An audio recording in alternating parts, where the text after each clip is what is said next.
Welcome to Donmar TV News Channel. Guys, si Raffy Tulfo may issue na naman. Ito ang nagbabagang balita ngayon. Itong si Chief ng PAO na si Chief Acosta nagdemand ng apology kay Raffy Tulfo kasi may nangyaring tinitira raw ni Raffy Tulfo ang mga taga-PAO, yung Philippines Attorney's Office, no? So itong si Chief ng PAO na si Acosta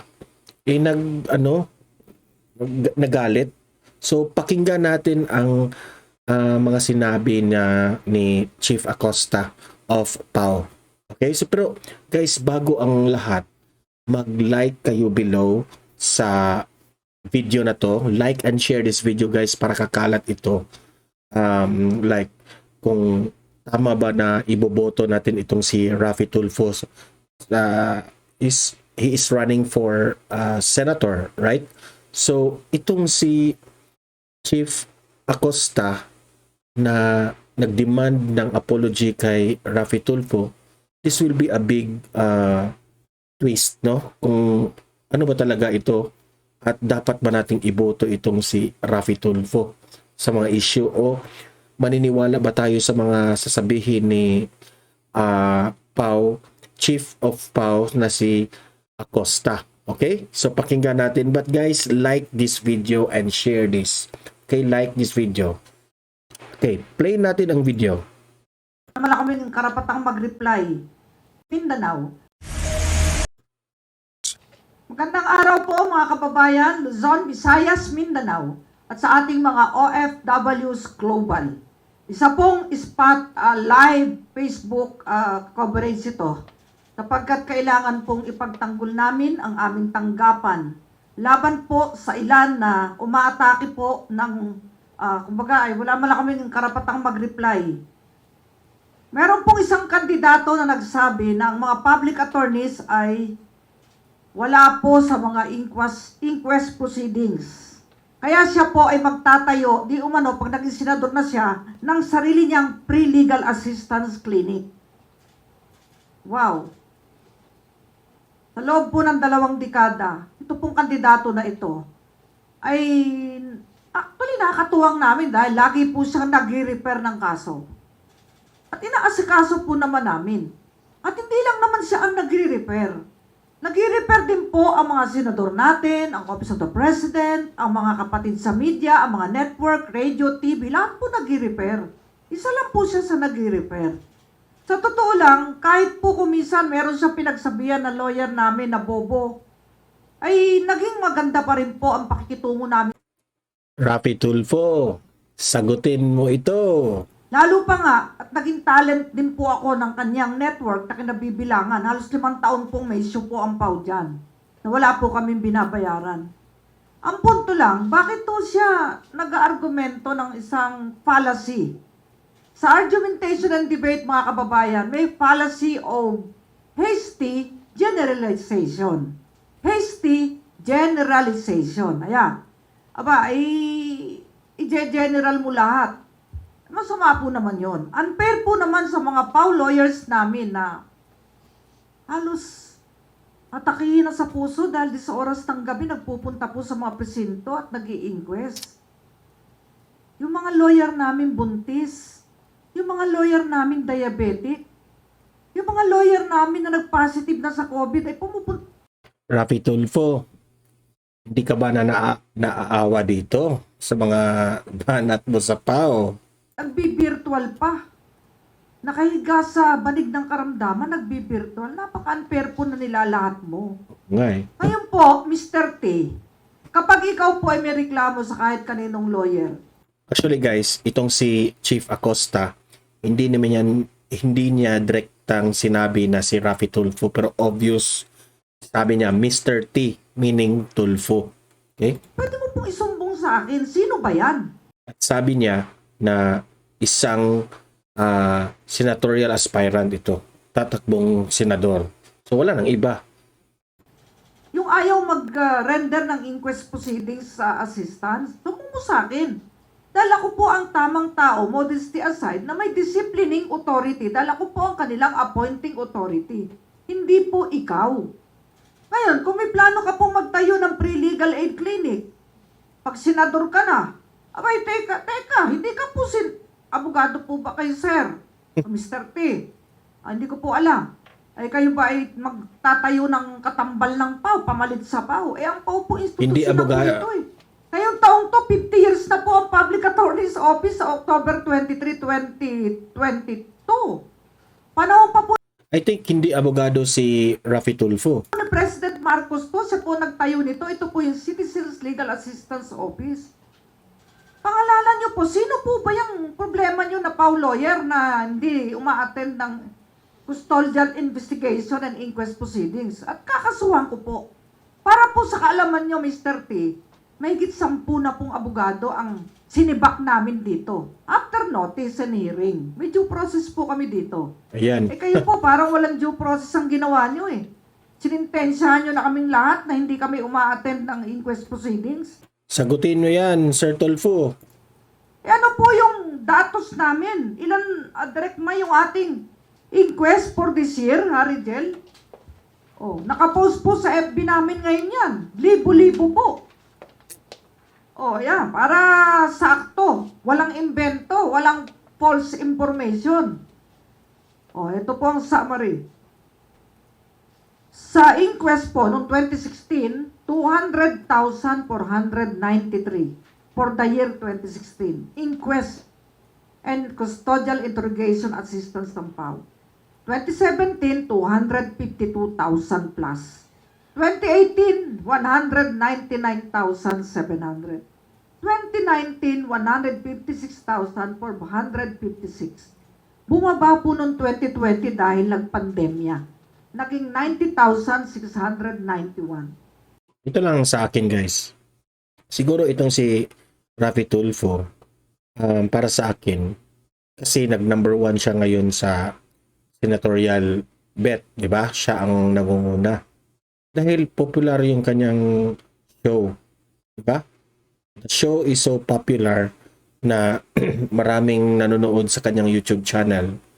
Baka siguro lumalaki na itong ulo ni Raffy Tulfo, no? Sa akin lang to. Pananaw ko to, my own opinion.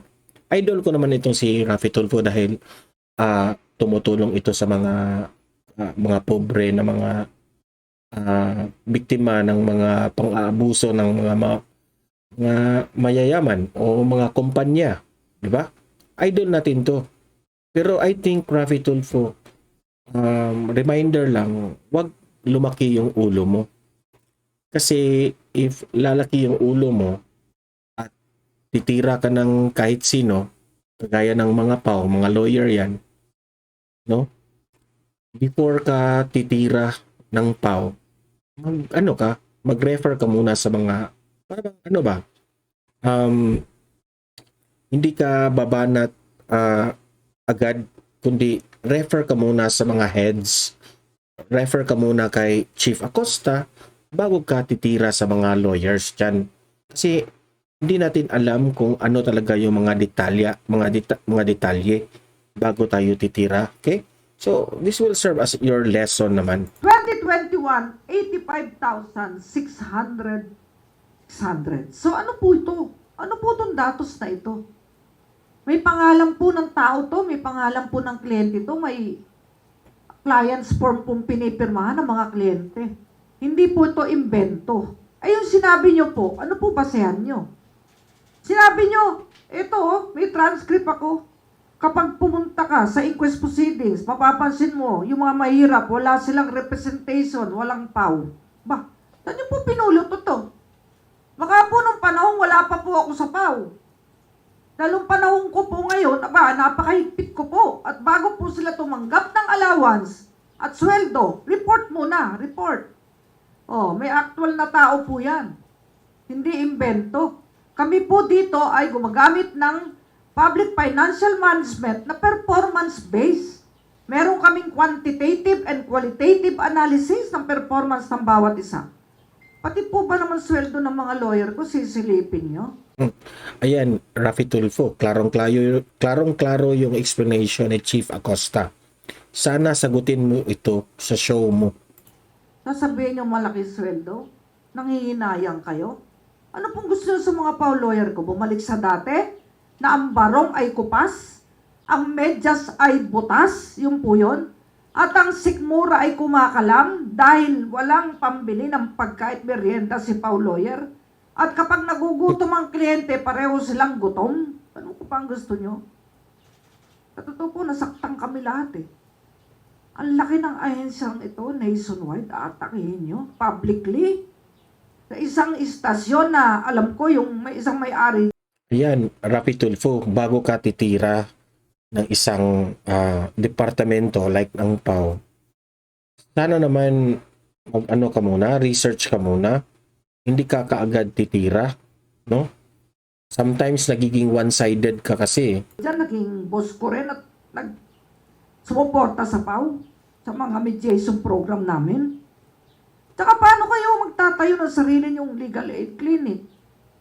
Hindi, meron din kayong chief public attorney, meron din kayong mga labor lawyers, meron din kayong appellate lawyers, meron din kayong criminal lawyers. Ano po yan?